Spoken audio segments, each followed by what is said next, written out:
Fundación BBVA. Y bien, lo mencionaba Alejandra, ¿no? La importancia de la población migrante mexicana en Estados Unidos, esas diferencias con respecto a las generaciones, las características sociales, bien la posibilidad de identificar a nivel regional cómo va esto de la migración, qué estados son los expulsores, hacia dónde van, cuál es la característica de la mano de obra, etcétera. Entonces, son temas muy, muy interesantes, sobre todo actuales, a consideración de que en este periodo estamos sufriendo cambios en la política migratoria de Estados Unidos y eso pues va a traer consecuencias en las condiciones tanto de flujo como de vida de nuestros connacionales en ese país. Gracias, Alejandra. Bueno, el siguiente punto, quisiera que nos lo comentara Juan, es dentro de esta relación de migración México-Estados Unidos, un tema particular que se aborda en el estudio, en el anuario, y es la migración con motivo de estudios, la migración estudiantil. Son temas que van más allá de los indicadores tradicionales, ¿no?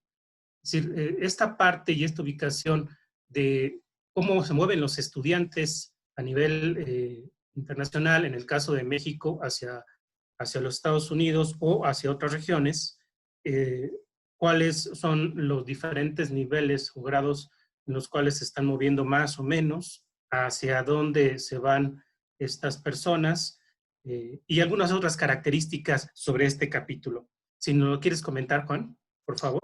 Claro que sí, muchas gracias, Saúl. ¿Cómo cuánto tiempo tengo para más o menos? ¿Qué te gusta? ¿Unos 15 minutos? 15 minutos. Bueno, no, de hecho era menos, ¿eh? Bueno, sí. Tómate 10 minutos. Tanto. Bueno, sí, justamente como comentas, uno de los aspectos como que diferenciados de la migración, que a lo mejor no pensaríamos que son tanto como migrantes, son toda esta cuestión de los estudiantes internacionales, ¿no?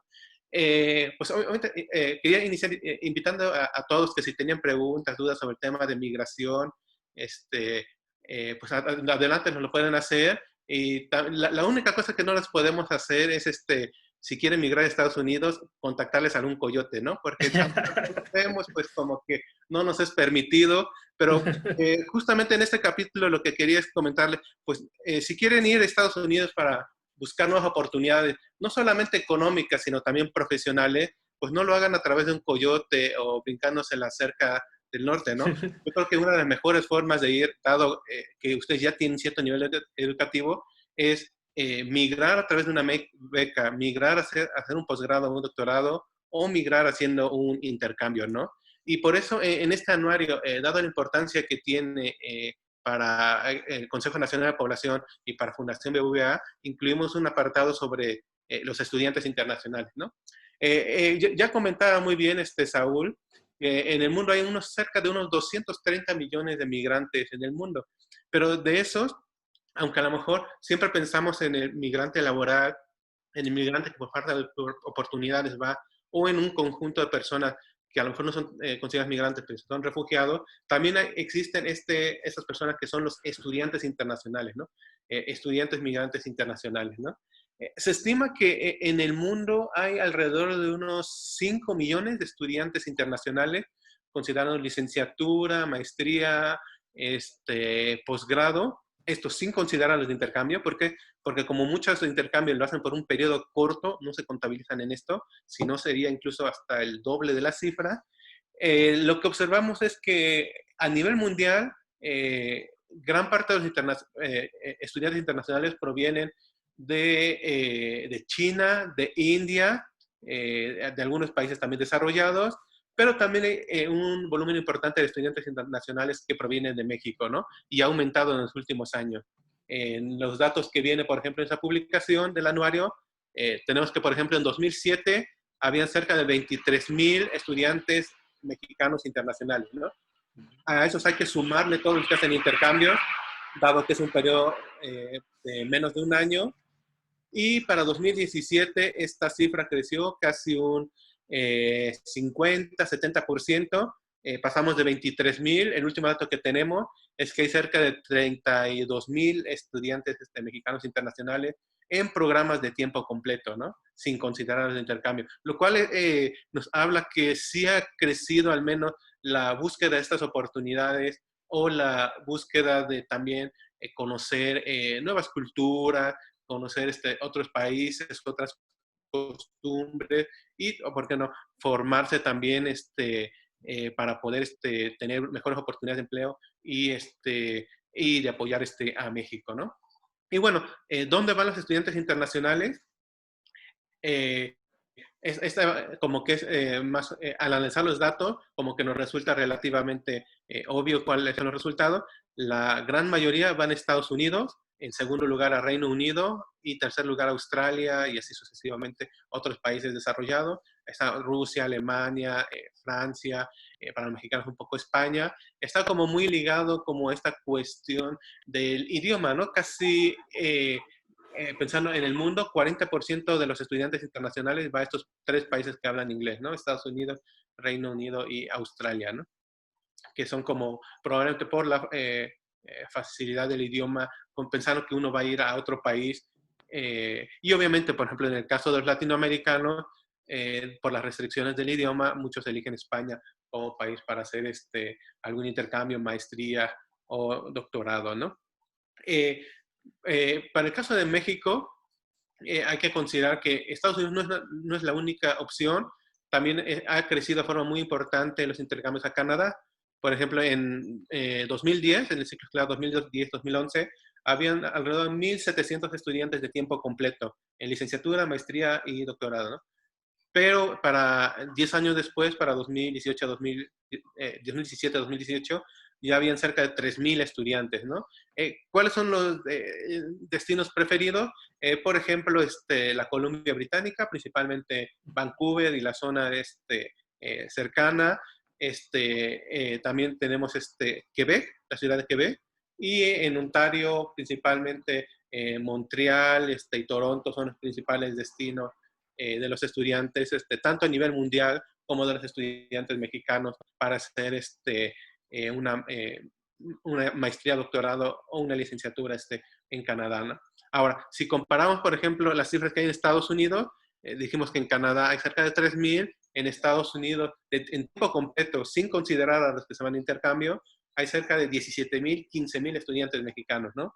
Lo cual nos habla de una cifra 5 o 6 veces más que la que van a Canadá, ¿no? Y bueno, la pregunta que siempre surge, ¿no? Bueno, ¿cómo se financian los estudios en el extranjero, ¿no? En este anuario nada más tenemos la agregación completa.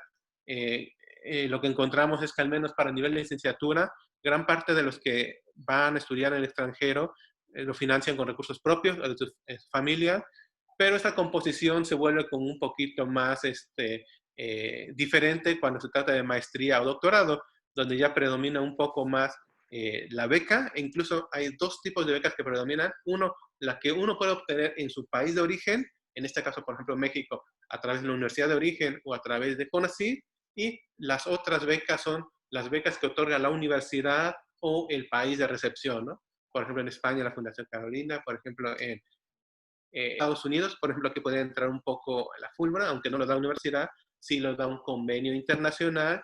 Y hay que considerar algo muy importante, si van a hacer su maestría o doctorado en Estados Unidos. Estados Unidos da la opción de una cosa que se llama OPT. ¿Qué es eso? Que una vez que tú terminas la maestría o doctorado, tienes la opción de quedarte a hacer tu práctica profesional en Estados Unidos y, aunque a lo mejor no lo sabe mucho, pueden trabajar en Estados Unidos recibiendo ingresos, ¿no? Entonces, esa es una opción muy buena para aquellos que, además de hacer maestría o doctorado, quieren poner en práctica sus habilidades y además tienen la opción de forma documentada, sin necesidad de un coyote o estar escondiéndose de la migra, como le llaman en Estados Unidos, para estar de forma documentada trabajando en Estados Unidos y recibiendo ingresos, ¿no? Y bueno, eh, y también, por ejemplo, en el anuario viene información sobre las visas que da. Pusimos los principales 4 destinos de los migrantes mexicanos que son estudiantes, Estados Unidos, España, Reino Unido y Canadá. Y bueno, el capítulo cierra con alguna información que a lo mejor les puede ser útil de la base de datos de los becarios de CONACYT. En el último año que tenemos completo, que es 2019, porque todavía 2020 no cierra, tenemos información sobre el número de personas que tienen tanto beca de maestría como doctorado becados por CONACYT, ¿no? Entonces, predominan más, por ejemplo, las becas de doctorado que las de maestría, pero también se puede obtener dependiendo qué es lo que se quiera hacer. Obviamente, ¿por qué predomina más la de doctorado? Porque el doctorado es una estancia mucho más larga, ¿no? Mientras que la de maestría generalmente son 1 o 2 años, ¿no? En el caso de la maestría, lo que encontramos a partir de la base de datos CONACYT es que los mexicanos prefieren como primera opción Reino Unido y como segunda opción Estados Unidos para 2019, ¿no? Y otros países que están es Alemania, España y Canadá. Para el caso de doctorado, también tiene la misma orden en los primeros 2 lugares, es Reino Unido y Estados Unidos, donde prefieren más migrantes mexicanos. Estudiantes, estás hablando que casi la mitad lo hacen esos 2 países. Y tenemos el caso de España, Francia y Canadá como tercero, cuarto y quinto lugar de preferencia para hacer un doctorado, ¿no? Este doctorado estoy hablando de todas las áreas del conocimiento, ¿no? Y también es importante notar que hay muchos estudiantes mexicanos con beca de CONACYT que están en las 10 mejores universidades, tanto en Estados Unidos como en Reino Unido, ¿no? Por ejemplo, en Estados Unidos destacan los estudiantes mexicanos de la Universidad de Chicago. Hay un volumen importante para maestría. También la Universidad de Harvard para maestría, la Universidad de Stanford y la Universidad de Columbia en Nueva York para maestría. Mientras que para doctorado está Harvard, donde hay más estudiantes, o el MIT, ¿no? Obviamente dentro de las 10 primeras. En Reino Unido, para los que no quieran ir a Estados Unidos porque está muy cerca y quieran atravesar del otro lado del charco, como dicen, pues está, para el caso de maestría, la University College of London, que es donde más predomina, o la de Edimburgo, pero hay muchas más que predominan para doctorado, ¿no? Están estas mismas 2 que mencioné, pero también está la Universidad de Manchester, la Universidad de Bristol, la Universidad de Oxford, la de Cambridge, como universidades, como de las universidades donde son de las 10 mejores del mundo, bueno, de las 10 mejores en Reino Unido, donde hay más migrantes mexicanos, ¿no? Y bueno, si tienen dudas, comentarios sobre este tema o sobre el tema de migración, pues con mucho gusto estamos ahí. Gracias. Gracias, Juan. Sí, un punto interesante porque nos da un panorama de este tipo de movilidad que ya nos incumbe pues para intereses, incluso a nuestra comunidad. Decir que la UNAM tiene programas de movilidad muy amplios y que tenemos una gran aceptación en estudiantes de posgrado. Particularmente el posgrado es un área muy fuerte para la universidad, bien reconocidos, sin necesidad de mayores trámites, y es una posibilidad de tener esa experiencia de la movilidad, ¿no? Y la migración no solamente se da por cuestiones económicas, también por cuestiones de conocimiento. Y creo que dentro de lo que cabe en los flujos migratorios son de los temas de mayor amabilidad en términos del movimiento de población. Es decir, las experiencias que se adquieren al estar fuera del país por un programa de estudios no se comparan con otra cosa, ¿no? Y nosotros podemos desde afuera cuáles son las situaciones particulares de nuestro país. Muy interesante el capítulo, ojalá y les sea de interés y también les sirva para poder animarse para sus estudios de posgrado, para sus estancias o intercambios de menor tiempo y aprovechar esta posibilidad. Claro, en términos de la pandemia, pues ahorita tenemos poca movilidad, pero esperemos que eso algún día se supere. El siguiente tema refiere a el capítulo 4 del anuario y es un tema así un poquito menos amable, es un tema duro en términos de lo que implica la experiencia de la migración y es el tema de las apresiones y deportaciones que los migrantes mexicanos tienen en Estados Unidos. Quisiera mencionar nada más antes de que entre Alejandra, que este punto de aprehensiones y deportaciones, pues va de la mano con el incremento en los flujos de los migrantes hacia Estados Unidos. El anuario abarca por ahí de los 90 hacia adelante un indicador, pero sí en los últimos, que les gusta, 10, 15 años, este problema ha ido creciendo y ha ido cambiando en algunas modalidades. Entonces quisiera que Alejandra nos hablara al respecto sobre este capítulo. Adelante, Alejandra. Sí, gracias, Saúl. Pues sí, como bien comentas, bueno, las aprehensiones y deportaciones pues es una forma, ¿no? En la que se representa la política migratoria. En este caso, pues no solamente de Estados Unidos hacia México, sino también de México hacia las personas que tratan de llegar a Estados Unidos o incluso quieren quedarse en México. Entonces, y también como otras expresiones u otros trámites administrativos como son la expedición de visas, tanto de Estados Unidos a México y al resto del mundo, como de México hacia otros países, es otra forma de ejercer, ¿no? Y de nosotros poder observar la política migratoria que llevan a cabo los países. En este capítulo muy particularmente justo abordamos pues este contexto.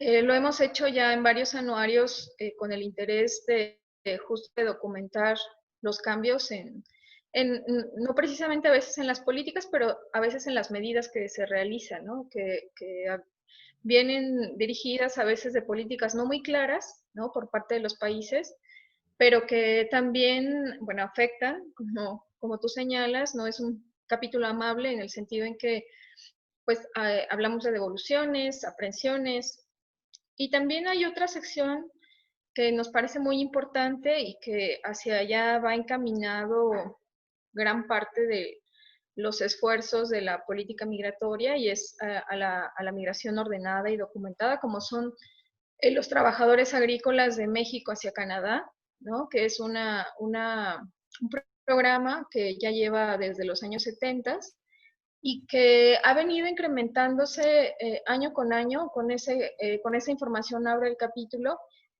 Y aunque actualmente son alrededor de 26,000 personas las que están inscritas en el programa con los últimos datos disponibles, ha incrementado constantemente y vemos características diferentes hacia la migración, obviamente, de México hacia Estados Unidos.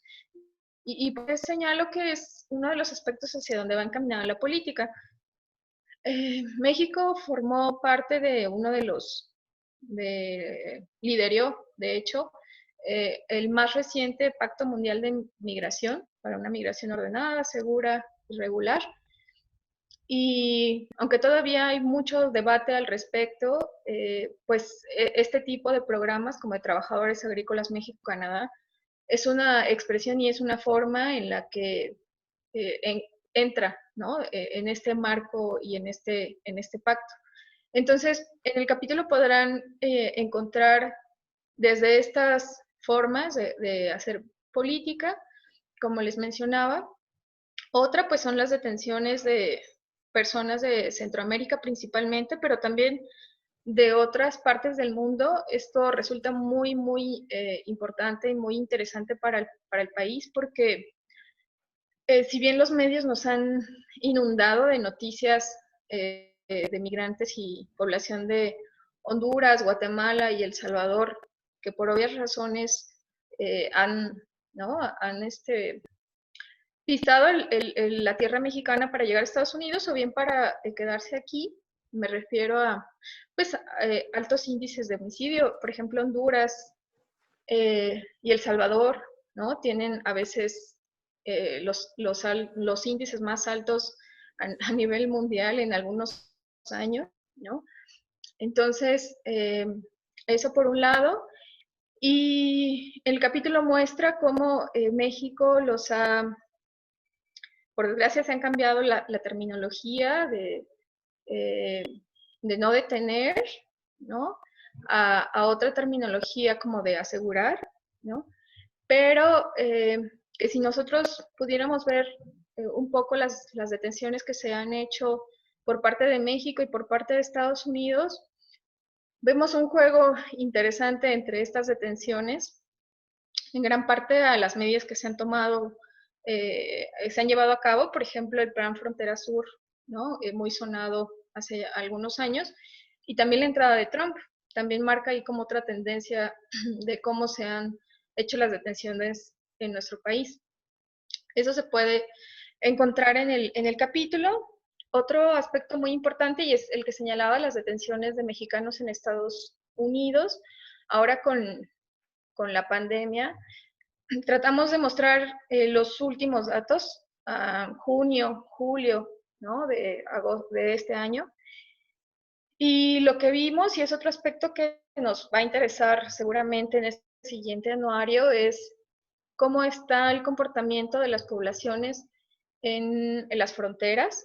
En marzo de este año, pues Estados Unidos, mediante una la enmienda 42, citó devolver a las poblaciones que hayan transitado por el país, y no solamente a su lugar de origen, sino al país del último tránsito. Entonces, y no solo eso, cerró las puertas para aquellas personas que ya tenían documentación o cita para solicitud de refugio. Muchos de ellos haitianos que por años estaban pues ya instalados en Tijuana y que seguían haciendo su trámite. Entonces tenemos un panorama que va a resultar importante en el siguiente año, muy, muy importante. Y bueno, en el capítulo podrán encontrar toda esta información. Y algo que se me pasó a decirles cuando estaba hablando de tránsito, es que cada vez vemos más diversidad de los lugares de origen que transitan por el país, de los países de origen. Por ejemplo, el Congo, ¿no? La República Democrática del Congo, vemos cada vez más personas que transitan por México para llegar a Estados Unidos, o Venezuela recientemente, Nicaragua, Haití también ha incrementado con las personas que se han asentado en ciudades fronterizas como Tijuana.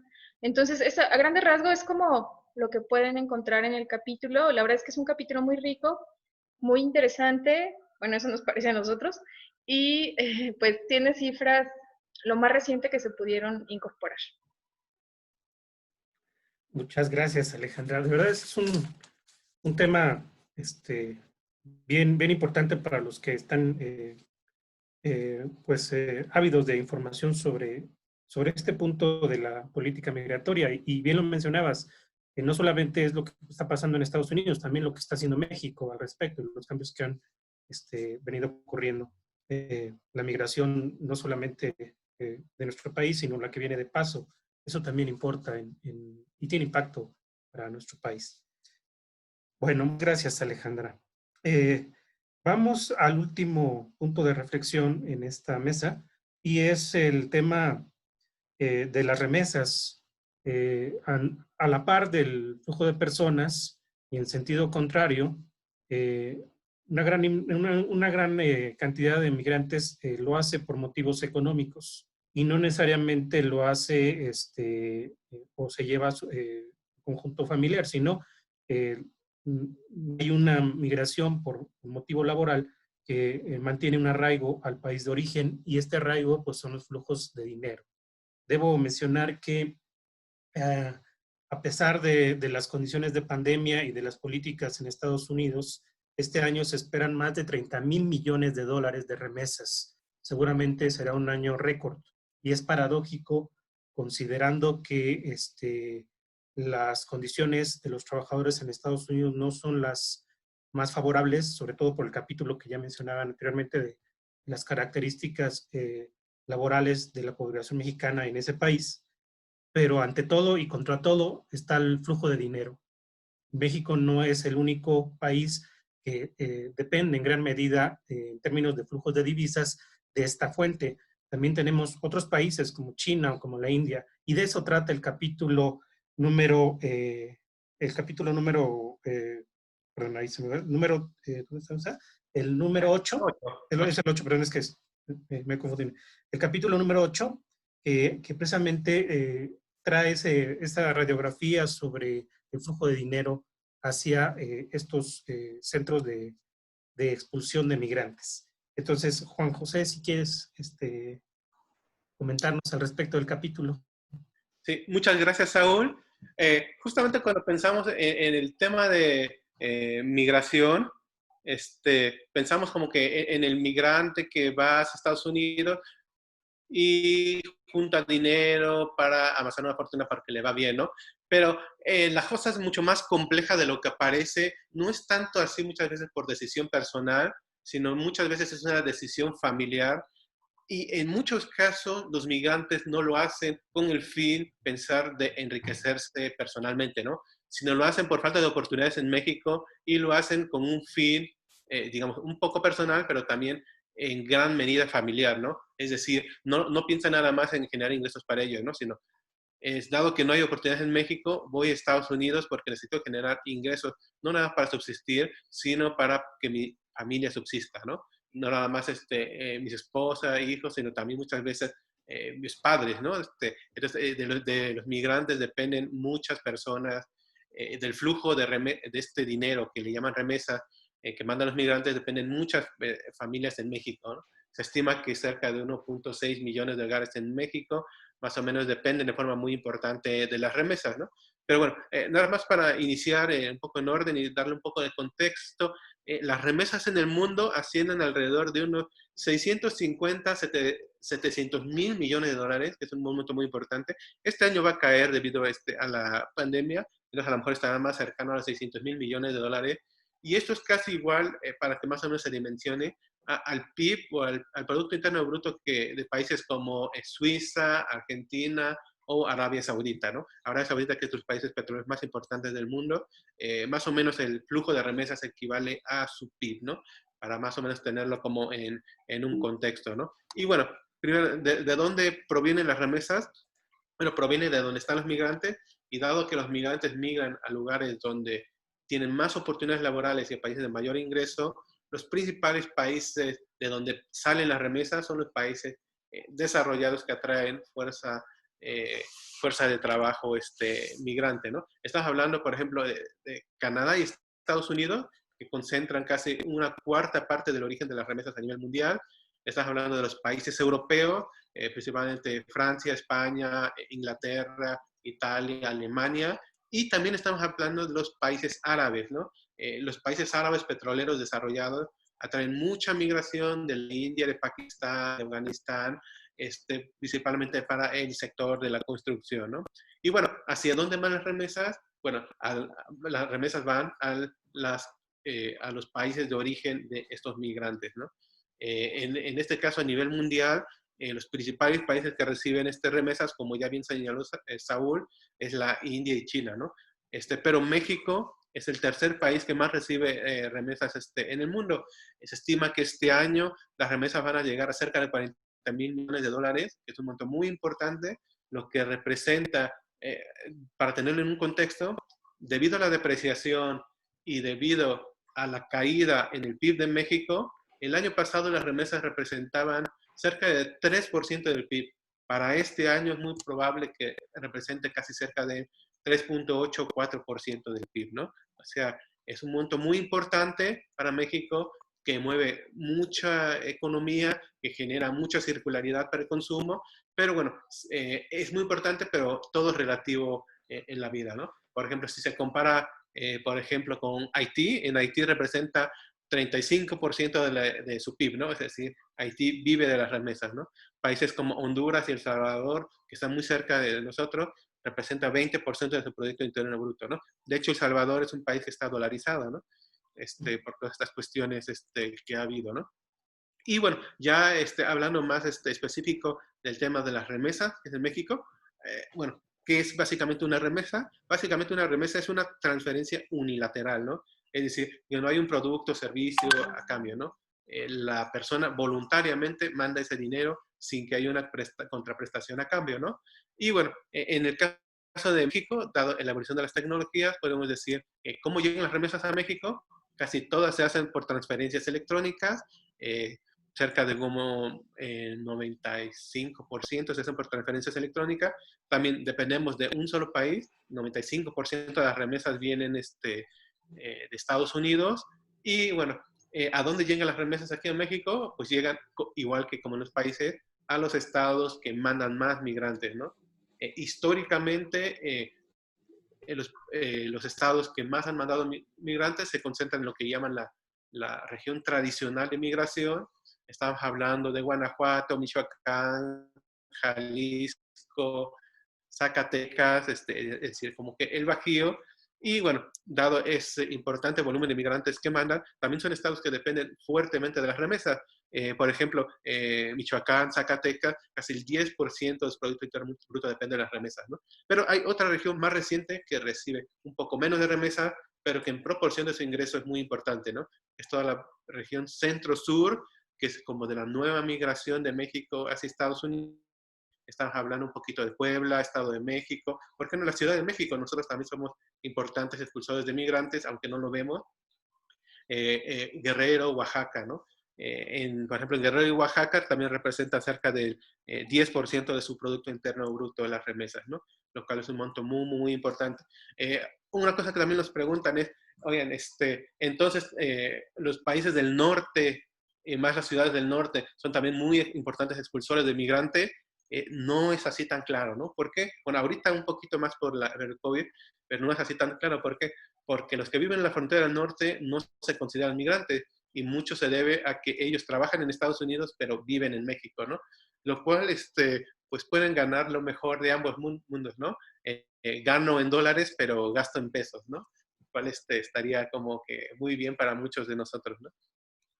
Y bueno, sobre el tema de las remesas, nada más comentar que también ya el anuario viene con información a nivel municipal, si reciben más los hombres o las mujeres, por cuartil de ingreso y otras diferentes características. Por ejemplo, en los municipios, ¿cuáles son los municipios que más reciben remesas? No necesariamente son los municipios que más expulsan remesas. ¿Por qué? Porque esos municipios muchas veces no tienen tanta infraestructura financiera para recibir las remesas, sino muchas veces son las grandes capitales. Por ejemplo, estamos en Puebla, tenemos Tijuana, tenemos Oaxaca, tenemos Morelia. Son como ciudades grandes donde las familias de los migrantes se sienten más seguros para recibir las remesas, porque también hay un tema de seguridad. Entonces deciden, mándamelo a la capital, entonces van, cobran la remesa, hacen, por ejemplo, el mandado o abonan para la compra de algún electrodoméstico y se regresan a su comunidad de origen con algo de dinero, ¿no? Y bueno, otra cuestión que hay en el tema de las remesas es, ¿para qué se usa la remesa? Bueno, en este tema de para qué se usa la remesa, siempre está el problema de quién lo manda y quién lo recibe, ¿no? Quien manda, así como es como el gasto, ¿no? En la familia. Los que mandan las remesas lo mandan con un fin, pero pues quien ejerce las remesas son las personas que reciben las remesas y no necesariamente es ese fin, ¿no? Por ejemplo, los que mandan las remesas quisieran que se invirtiera más, que se comprara más algún terreno, que se invirtieran en la casa, para la construcción de una casa, y ocurre, pero en menor medida. Gran parte de las remesas se va para gasto corriente.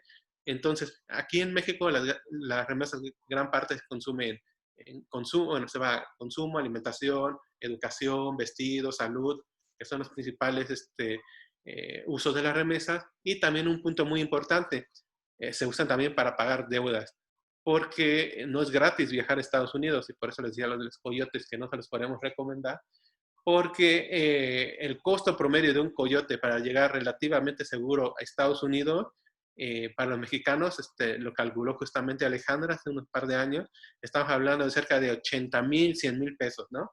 Lo cual no es un monto barato. Y muchas veces, ¿cómo se financia? Bueno, hay un pariente en Estados Unidos que generalmente es el quien paga todo ese costo del coyote, pero la familia asume la deuda. Entonces, la persona que migra a Estados Unidos tiene que trabajar por un tiempo para pagar esa deuda. Entonces, aunque en Estados Unidos se gane muy bien, o sea, imagínense el tiempo que se debe de tomar para pagar una deuda de 80,000, 100,000 pesos, ¿no? Lo cual no es nada barato. Y bueno, por eso también gran parte de las remesas se va para pagar el préstamo que se pidió para contratar al coyote, ¿no? Y bueno, podría platicar como más cosas de las remesas, pero más bien quisiera más dejarlo para que pues ustedes nos pregunten qué quisieran saber, qué información quisieran conocer más sobre el tema de migración y remesas, que podamos Alejandra y yo pues tratar de aclararles, y si no, pues ampliaremos sus dudas, ¿no? Muchas gracias. Muchas gracias, Juan José. Pues el anuario en sí es un gran esfuerzo, debo mencionarlo, como experiencia particular, el tratar de encontrar en un documento toda esta información es bastante complicado, entonces tiene esa virtud. Estos 8 capítulos que integran el anuario 2020 nos hacen una gran síntesis del panorama migratorio y de la cuestión de las remesas. Y bueno, pues obviamente la posibilidad de tenerlo en una sola publicación facilita el trabajo y la investigación. En esta cuestión quisiera que se interesaran por hacer preguntas, por aprovechar la presencia tanto de Juan José como de Alejandra, y pues les propongo que hagamos una primera ronda de 3 preguntas y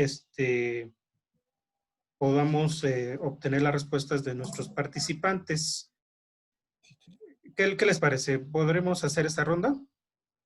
Entonces, si quieren preguntar, pueden levantar la mano o hacerlo por la vía de chat. Bueno, aquí ya tenemos alguna pregunta.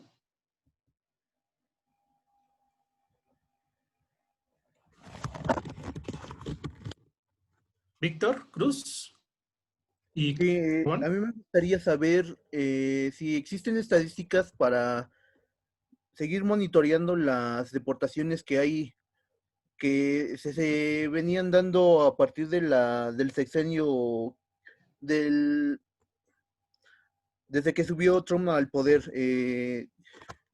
Si mal no recuerdo, ya había algunas tendencias o iniciativas por parte del presidente de Estados Unidos para poder incrementar estos números, pero con lo de la cuarentena del coronavirus, ya no se siguieron escuchando más noticias sobre el tema.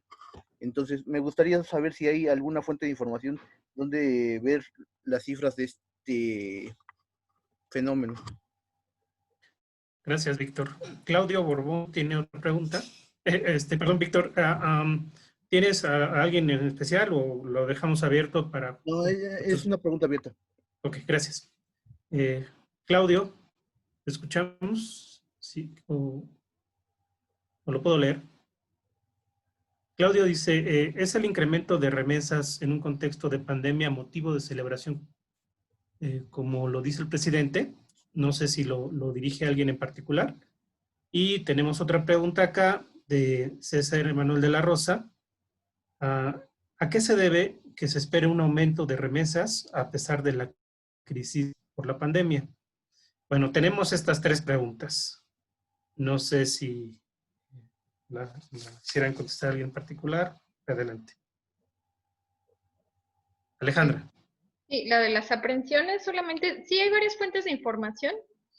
De hecho, afortunadamente como que tenemos diversidad de fuentes, tanto los registros administrativos de México, las personas que devuelve Estados Unidos son entregadas al Instituto Nacional de Migración y de ahí se registran, se tabulan, se limpian toda esta información por la Unidad de Política Migratoria y Registro e Identidad de Personas.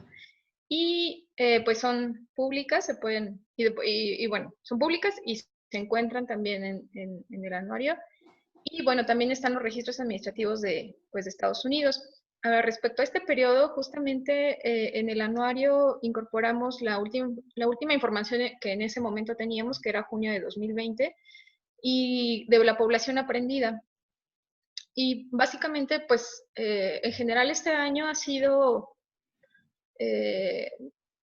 se ha visto una menor aprehensión de personas, pero es más a consecuencia, bueno, nosotros creemos, o de forma personal, justo en la pandemia, ¿no? Porque el marzo se ve la disminución de personas aprendidas y devueltas, pero para los últimos registros de junio y julio, ya con los registros administrativos de México, pareciera incrementarse un poquito. Pero no sé, creo que sería importante esperar a final de año para determinar qué pasó en este año en la migración y cómo impactó, ¿no? la pandemia. Porque como hablábamos hace rato, el cierre de fronteras de Estados Unidos, pues sin duda impactó para que las personas se inhibieran a no intentar cruzar la frontera. O también otro fenómeno que seguramente lo vamos a analizar en el siguiente anuario es otra vez el costo de pollero, porque hay comunidades que tienen tan arraigado y una gran estructura, ¿no? Para poder irse a Estados Unidos, en donde hay alguna información, pues, de más carácter cualitativo, que lo que ha pasado es que ha subido enormemente el costo del pollero, ¿no? Entonces, pues habrá que esperar a final de año, pero por el momento en el anuario hay información a junio y bueno, están los registros administrativos de México y de Estados Unidos. Gracias, Alejandra.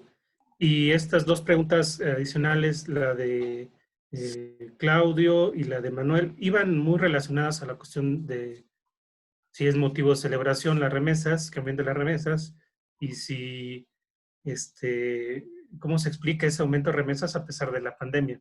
No sé si quisieras abundar al respecto. Sí, justamente, nada más complementando lo que dice Alejandra, sí, si quieren como consultar de manera muy rápida toda esa información, viene en el anuario.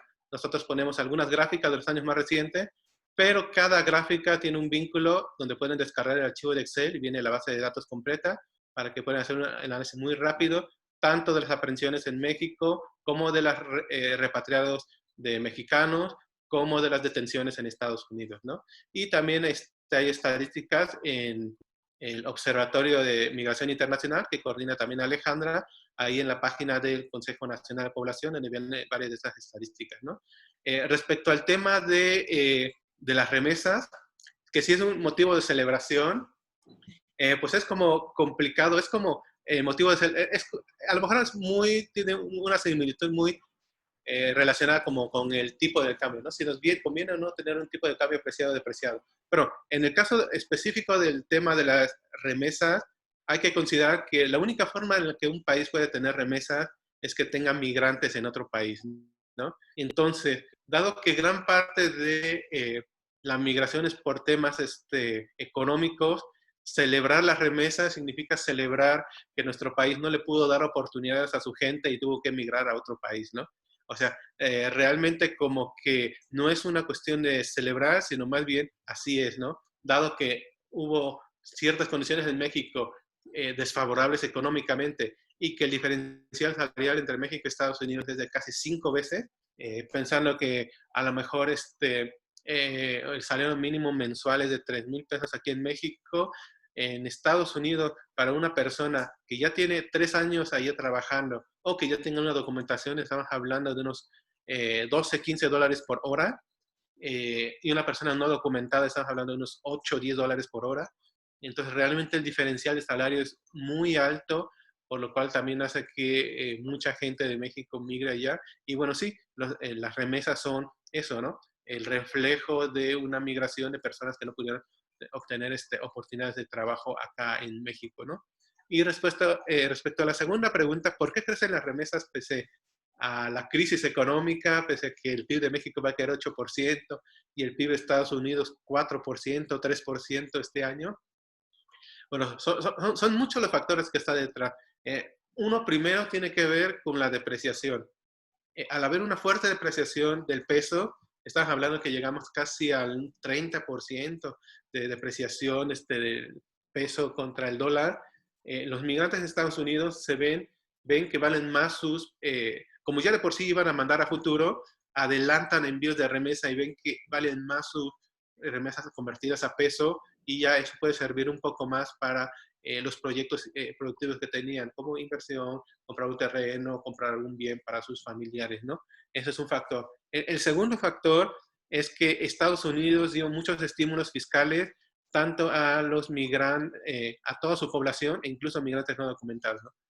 Cabe señalar que de los 12 millones de migrantes mexicanos que hay en Estados Unidos, 3.3 ya tienen la ciudadanía y otros 3.3 tienen como la residencia permanente, ¿no? Estamos hablando que solamente menos de 5 millones son no documentados.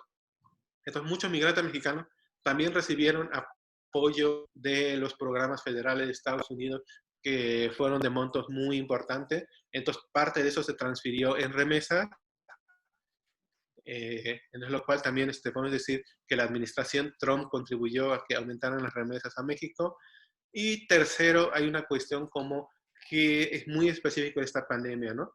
En la región fronteriza norte, generalmente no es tan elevado el flujo de remesas, pero a raíz de que hubo un cierre de fronteras y de que se rompió esta circularidad, muchos migrantes que vivían, bueno, muchos mexicanos que vivían en la frontera ya no podían ir y venir tan fácil porque aumentó las horas en las que se transportaban. Entonces muchos migrantes, en vez de traer su dinero directamente porque regresaban a la ciudad de la frontera, lo que hacen ahorita es enviarlo por remesas, ¿no? Razón por la cual también aumentó el flujo de remesas a las zonas fronterizas de México, ¿no? Que serían como las tres principales razones de por qué aumentaron las remesas a México. Ok. Gracias, Juan José. Creo que bastante oportuna y también Alejandra, bastante oportunas sus respuestas. Sí, esta paradoja, ¿no? De aumentar las remesas en tiempos de crisis, pero no son por cuestiones, digamos, tanto positivas, más bien es por ajustes. Y lo curioso es que esos billones de dólares de estímulos fiscales que se dan a Estados Unidos a las familias, pues se traducen en ingresos para México, ¿no? Entonces no solamente no pagamos el muro, sino que nos aprovechamos de sus programas fiscales. Gracias, Trump. Vamos a saber si vamos a pagar el muro o no. Sí, sí. Bueno, hay otra pregunta de Sergio, de Jonathan. Es Jonathan Carrillo, nuestro organizador. El próximo martes 3 de noviembre, que es un día muy importante para ese país, para Estados Unidos, claro, también nos interesa, habrá elecciones en Estados Unidos. Alejandra y Juan, ¿sabrán qué peso tienen los migrantes en este proceso electoral y en específico la comunidad mexicana? Esa es la primera pregunta. La segunda es... Bueno, este es ya de cuestiones técnicas, pero me bajo. Ok. Alejandro de la Garza, ¿cómo podrán impactar las fintech como competencia a otras formas de transferencia en la circulación de remesas? Es una pregunta muy, muy interesante. Y la tercera, a pregunta abierta también, ¿el flujo tan elevado de remesas tiene consecuencias para la economía de origen, en este caso para los Estados Unidos de América? Esas son las tres preguntas. Pues comento un poquito sobre el peso que pudieran tener. A grandes rasgos, la verdad es que, por ejemplo, el promedio de edad de la población de segunda y tercera generación es población joven, ¿no? Alrededor de 17 y 21 años aproximadamente. Eso más, pues todo este giro, considero, ¿no? Y esto es más a nivel personal, como este giro que ha ocurrido, ¿no? A través de las redes sociales de los diferentes movimientos en Estados Unidos, ha impactado sobre todo en la población joven. Entonces, por ese lado, ¿no? Creo que es importante pues estar al tanto. Mi punto de vista sería que sí podrían tener cierto peso, dada la cantidad de población de segunda y tercera generación, y que es una población joven, ¿no? Eso por un lado. Y la población migrante mexicana, ahí ya, yo la verdad es que pues, como mencionaba Juan, una tercera parte está naturalizada, y ahí sí yo tengo mis reservas con la población migrante mexicana, más bien como que la segunda y tercera generación sería como un fuerte, ¿no? Si consideramos que son alrededor de 26 millones de personas con esos promedios de edad, creo que es algo importante. Sí, además, si no mal recuerdo, el último censo de población, no el de 2020, sino 2010, el de Estados Unidos me refería, pronosticaba a partir de estos datos que seguramente las minorías van a ir cambiando. Una minoría importante es la población de origen mexicano. Va ganando terreno frente a la afroamericana como minoría importante. Y es un elemento a tomar en cuenta en las siguientes elecciones, ¿verdad? Es decir, ese peso que tiene esa población que va a votar. Sí, claro. Gracias, Alejandra. Las siguientes preguntas, la relacionada a FinTech y las consecuencias de las remesas para el país expulsor, en este caso Estados Unidos. Responde la última pregunta primero. Las consecuencias de los países.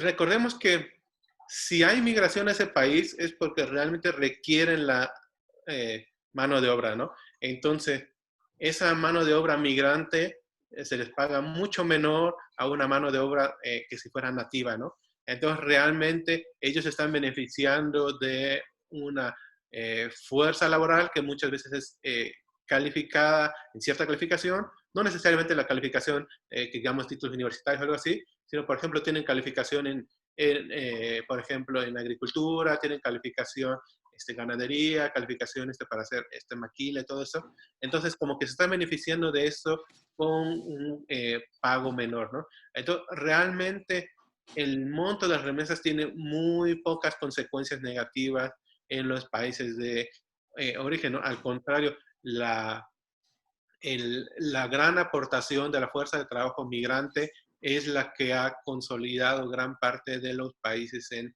desarrollo. Entonces, en ese sentido, no tiene como que consecuencias ni financieras, ni económicas, ni macroeconómicas importantes en las economías que mandan las remesas, ¿no? Respecto a las fintechs, justo es algo que se está como que hablando mucho sobre si las fintechs pueden revolucionar el mercado de las remesas y el envío. De hecho, ya como que se ha hablado mucho desde los últimos 5 años. Incluso por ahí hay otros temas, por ejemplo, si las criptomonedas pueden ayudar al envío de las remesas, dado que ya no se graban y todo eso.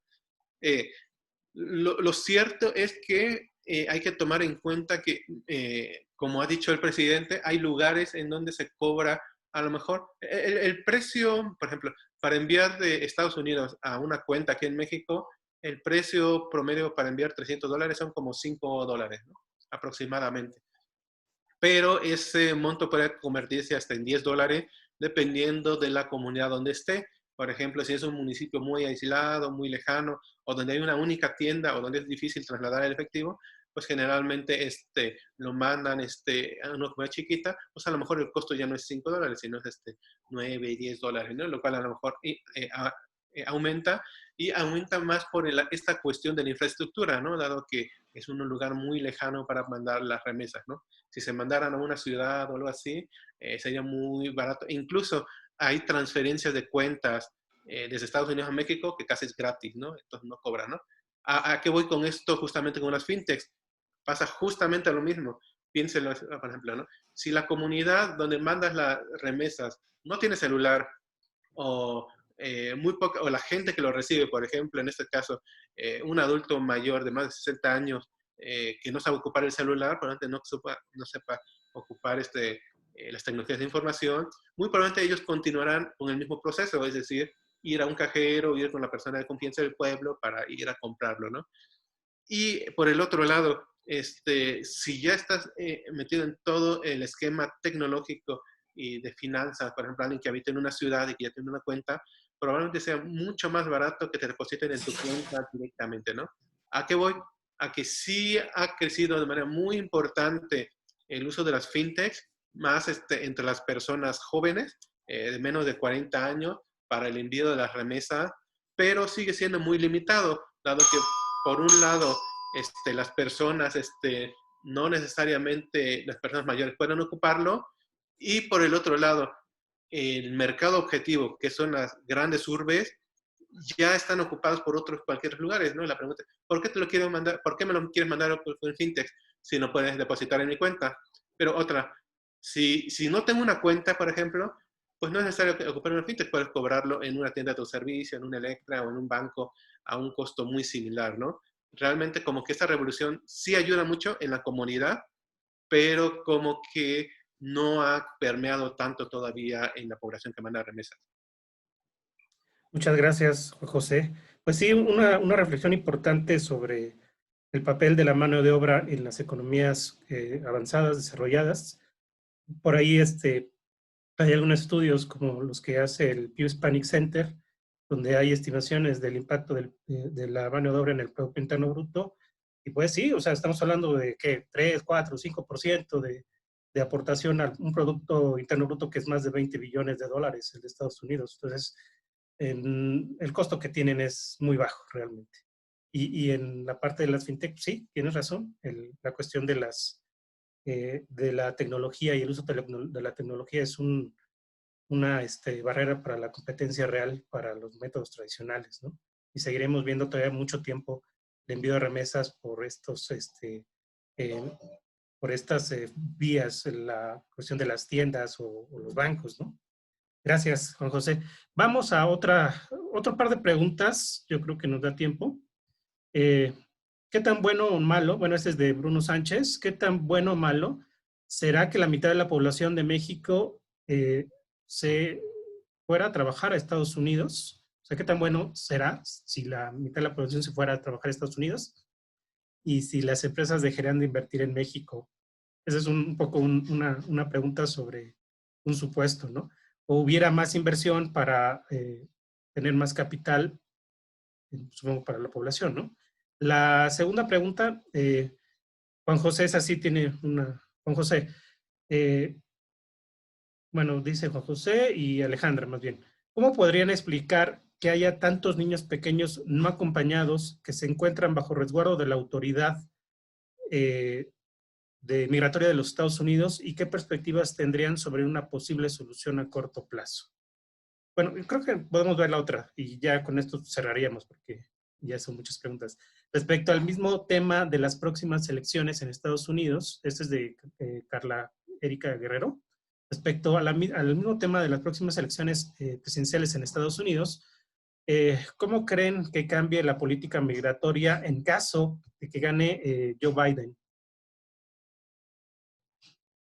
Si quisieran responder, adelante, Alejandra. Abordo creo que un poquito y a lo mejor lo de niños, creo que a lo mejor Juan nos va a platicar un poquito más del panorama de Estados Unidos, pero bueno, nada más quería comentar, si entendí bien la pregunta, es también cómo migran, ¿no? O sea, ¿en qué calidad o bajo qué circunstancias podrían migrar niños tan pequeños? Niños solos, supongo. Ajá, entonces, pues se ha encontrado, sobre todo en información de casas de migrantes, eh, o justo también en el DIF, ¿no? Situaciones muy complejas en donde hay una gran reunificación familiar, ¿no? A veces los padres que están en Estados Unidos y mayormente instalados mandan traer a sus hijos confiando plenamente o por desgracia no tienen otras opciones, los coyotes. Entonces se ha encontrado detenciones de los niños en donde pues vienen en su cuerpo, vienen con sus datos, ¿no? Vienen con sus nombres. Eso por un lado. Por otro, en CONAPO se hizo una encuesta en años anteriores, en 2017, en algunos centros del DIF, albergues del DIF, y justo se les preguntaba a estos niños y niñas por qué estaban migrando principalmente hacia Estados Unidos. Y las respuestas, si bien todas rondan en una mejora económica, se traslapan mucho por una cuestión de violencia. Y no solamente una cuestión de violencia eh, eh, social, sino también familiar. Entonces, entre esas fueron las respuestas que mayormente se les encontraron a niñas y niños que estaban en los albergues. Entonces, creo que es un poco, pues, algunas de las condiciones a las que se enfrentan las niñas, niños y adolescentes que migran, ¿no? O niñas y niños que migran sin compañía. Por otro lado, pues esta última pregunta nada más quisiera responderla muy rápido porque no lo he pensado como mucho, pero sí quisiera que a lo mejor ahí Juan, si lo ha pensado, nos lo compartiera también. y es qué pasaría si gana Biden, ¿no? Siendo un poco la política migratoria que vimos con Obama y siendo de las cifras más altas de población de vuelta para México desde Estados Unidos hacia México, bueno, yo considero que es posible que incrementen las devoluciones, por un lado, y por otro, él ha hablado, ¿no? Como siempre se ha utilizado la migración como un discurso político de legalizar a la población que está sin documentos. Entonces, ya varias organizaciones y etcétera, pues han puesto ahí como el ojo para darle seguimiento. Entonces, pues bueno, eso es lo que está hasta ahora, ¿no? Gracias, Alejandro. Juan, ¿quieres tomar Eh, una de las preguntas? bueno, respecto a si el 50% de la población de México se va a Estados Unidos, ¿qué pasa? La verdad, no sabría. El único comentario al respecto es que, pues uno pensaría, nos quedaríamos sin la mitad del territorio y sin la mitad de la población, ¿no? Pero realmente ahorita México está recolonizando los territorios que perdió Santa Anna. Entonces, gran parte ustedes saben, del sur de Estados Unidos, una gran parte de la población es de origen mexicana, entonces lo estamos recolonizando indirectamente y realmente no sé qué pasaría porque es algo como muy complicado. Lo que sí se observa en países que tienen muchos migrantes, mucha dependencia de la remesa, es que ya toda la economía gira alrededor de eso, ¿no? Lo cual para el caso de México no creo que sea muy factible porque dado el costo actual de los coyotes, que es de 80,000, 100,000 pesos, es muy difícil, pero también lo vemos, por ejemplo, en la zona fronteriza, ¿no? La gente de la zona de la frontera, pese a que pues, tiene relativamente libre acceso a Estados Unidos, prefiere permanecer gran parte en el lado de la frontera, dado que pues, ganan en dólares y gastan en pesos, ¿no? Respecto a ¿por qué hay un volumen tan importante de niños, niñas y adolescentes que emigran a Estados Unidos no acompañados? Es un tema muy complejo, hay muchísimos libros al respecto, hemos trabajado a lo largo de varios anuarios, y sí hay que meternos mucho a la teoría de toda esa crisis que inició con el de 2016, porque empezó un poco con esa idea de los Dreamers, que les iban a dar ciudadanía, que hubo un grupo muy importante de jóvenes que querían que les dieran ciudadanía permanencia. Hay que considerar que el problema de los menores no acompañados se debe a una ley que aprobó el presidente Bush en 2017, que justamente es la ley de protección a víctimas de trata. Entonces, ¿qué es lo que dice esta ley? La ley lo que dice es que cualquier migrante... Perdón, Mónica Martínez tiene abierto micrófono, por favor, cierra. Ajá. Sí. Sí. Lo que dice más o menos esta ley es Gracias. que cualquier menor no acompañado de un país no adyacente a Estados Unidos debe ser considerado como posible víctima de trata. Estados Unidos solamente tiene 2 países adyacentes terrestres, Canadá y Estados Unidos. Por eso no hay tantos mexicanos en este grupo, ¿no? Entonces, cualquier menor no acompañado que fuera de esos 2 países debe considerarse como posible víctima de trata. Y si se considera como posible víctima de trata, debe pasar un juicio para su deportación. Estás hablando de 2 años, ¿no? Entonces, el mismo sistema legal de Estados Unidos hace que si un menor no acompañado llega a Estados Unidos, debe considerarse como víctima de trata y pueda permanecer hasta 2 años en Estados Unidos en su juicio antes de ser deportado, ¿no? Lo cual genera un vacío legal muy complejo en Estados Unidos que como ha dicho el presidente Trump, algunos han usado para explotar el sistema legal en Estados Unidos, ¿no? Ahora, a raíz de eso, va un poco la respuesta. Lo que se ha encontrado es que muchos de estos menores no acompañados por México viajan acompañados, ¿no? Ya sea de algún familiar o de algún coyote, ¿no? No es que viajen todos no acompañados, ¿no? Lo podemos ver en las estadísticas de detenciones del Instituto Nacional de Migración. ¿Qué es lo que ocurría en los primeros años 2016-2017 cuando detuvieron menores no acompañados?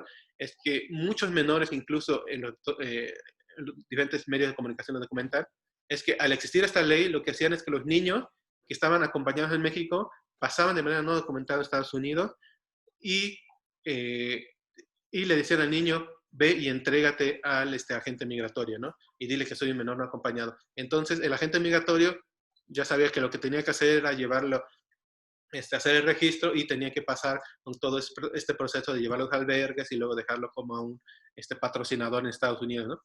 En el capítulo viene mucha información al respecto sobre las cifras, números, 10 promedios en los albergues y qué es lo que pasa con un menor. No es que permanece en la estación migratoria 2 años, es que después de estar en un refugio, que no es una estación migratoria, está en promedio 30 días, un patrocinador, que es un tío, padre, madre o alguna otra organización, lo recibe en lo que dura el juicio, ¿no? Y se ha encontrado que gran parte de estos menores no acompañados tienen un familiar en Estados Unidos. No migran nada más ahí se va, ¿no? Sino ya migran con la intención de reunificarse con ese familiar en Estados Unidos. Entonces, digo, hay muchas cosas al respecto que nos llevaría media hora como discutir todo esto. Entonces, creo que sí es como muy complejo, sí hay que leer como, muchas cosas para entender todo este fenómeno complejo de niños no acompañados, ¿no? Y nada más para cerrar, en la última pregunta, sobre elección y política migratoria, justamente estamos preparando un pequeño artículo que vas a sacar el siguiente martes. Los invito a que lo lean el siguiente martes, sobre justamente qué podría cambiar con la política migratoria si gana Biden, ¿no? Como muy bien señala Alejandra, no queda tan claro cuál va a ser la política de aprehensiones y detenciones. Porque, por un lado, tienes al presidente Trump, que abiertamente es xenófobo, abiertamente quiere separar familias y abiertamente está en contra de la migración, ¿no? Pero por el otro lado tienes que el presidente Obama es el que más ha separado familias y el que más ha creado, más ha deportado a migrantes en el interior de Estados Unidos. Y claramente el presidente Trump, si recuerdan en sus últimas declaraciones, dijo, estas jaulas que tengo para los niños lo construyó Obama. Y sí es cierto, gran parte del sistema de refugios donde están los niños no acompañados fue creado durante la administración Obama, ¿no? Entonces no queda tan claro esta cuestión, pero hay sí cuestiones que están muy claras que sí van a cambiar en la política migratoria, ¿no? Por ejemplo, el tema de refugio, ¿no? El presidente Trump no quiere recibir a migrantes centroamericanos. Está el programa de Quédate en México, lo que hace que mientras haces tu trámite en Estados Unidos te tienes que quedar en México, lo cual genera que muchos migrantes se queden en la frontera, muchos migrantes centroamericanos que buscan refugio en Estados Unidos se queden en la frontera. Tenemos un capítulo sobre refugio, los invito a que lo lean, donde vienen parte de esa información y de los refugiados que recibe México. También otra cuestión relevante sobre los Dreamers, ¿no? Estos jóvenes que fueron llevados desde niños muy jóvenes por sus padres, algunas veces en contra de su voluntad, y que ahorita hicieron toda su vida en Estados Unidos y como pasa en algunos reportajes, ¿no? Que a los 18 años se enteraron que eran no documentados porque querían inscribirse en la universidad y no pudieron. Algunos jóvenes sí lo pudieran hacer. Entonces, toda esa cuestión, los demócratas están muy abiertos a apoyarlos y a continuar ese programa, mientras que el presidente Trump no quiere continuar el programa, ¿no? Otro tema muy relevante es la remesa. El presidente Trump ha insistido que para la construcción del muro quiere cobrar impuestos a las remesas. Y ya ve, por ejemplo, tiene las restricciones de las remesas a Cuba, para que toda esta cuestión que tiene al respecto. Mientras que los demócratas son mucho más abiertos en cuanto a las remesas, se oponen a la construcción del muro y sería como, sin duda, a lo mejor no tendríamos ese posible riesgo de que haya una amenaza al impuesto a las remesas si gana el candidato demócrata y muchos otros temas que pueda haber, ¿no? Y sería eso. Bueno, muchas gracias, Juan José. Pues vamos a cerrar entonces esta sesión. Los invito de verdad a que revisen el anuario. Es un esfuerzo muy grande tanto del CONAPO como de la Fundación BBVA. Estos 8 capítulos desde la migración, población en América del Norte, migración mexicana, política migratoria, niños y niñas y adolescentes, población refugiada, estadísticas internacionales, remesas, estudiantes internacionales, remesas, son los 8 capítulos del anuario. Los invito a que lo lean. Gracias. Gracias, Saúl. Gracias, Juan. Gracias, Alejandra. A los asistentes nada más les recordamos que tenemos una página en donde se almacenan todas las memorias de esta presentación, donde se suben los videos que se graban. La página está en la Facultad de Economía, se van al sitio del posgrado y ahí le buscan en el espacio académico virtual y nuestra página se llama así. Se llama básicamente, bueno, es la reconfiguración económica de México después de la crisis del COVID, y ahí vienen todas las presentaciones y ahí subiremos la presentación y el video de esta semana. Por nuestra parte, pues sería todo y los esperamos la próxima semana con el tema de economía informal y pobreza. Bueno, hasta luego, jóvenes. Hasta luego. Gracias, Juan. Gracias a todos. Hasta luego. Gracias, hasta luego. Hasta luego. Gracias. Hasta luego.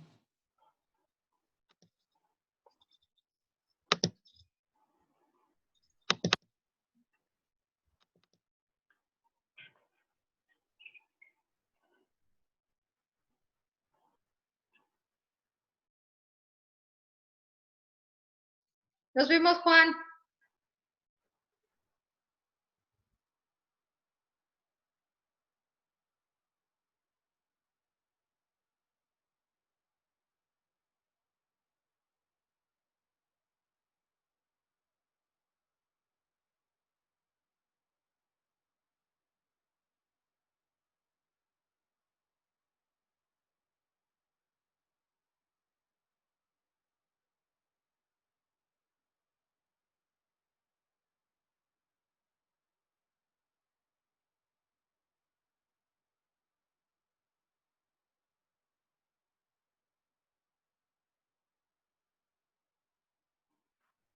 Gracias, Juan. Todo muy, muy bien. Tuvimos récord de asistencia.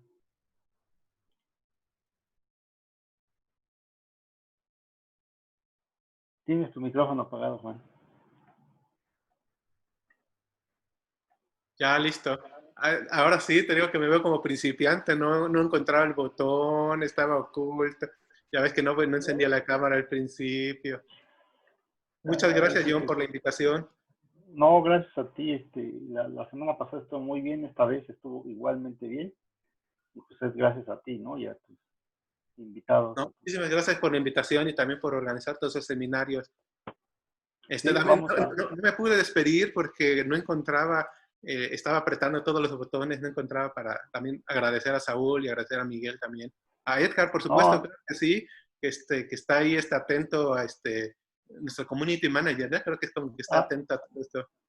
Ahí ando atrás, controlando las redes sociales, el chat, todo. ¿Ahí andas, Edgar? No, creo que creo que ya se nos fue. Sí, sí, sí. Oh, ya se nos fue, ya. Ok, pues muchísimas gracias, Jonathan. Nos vemos. Ay.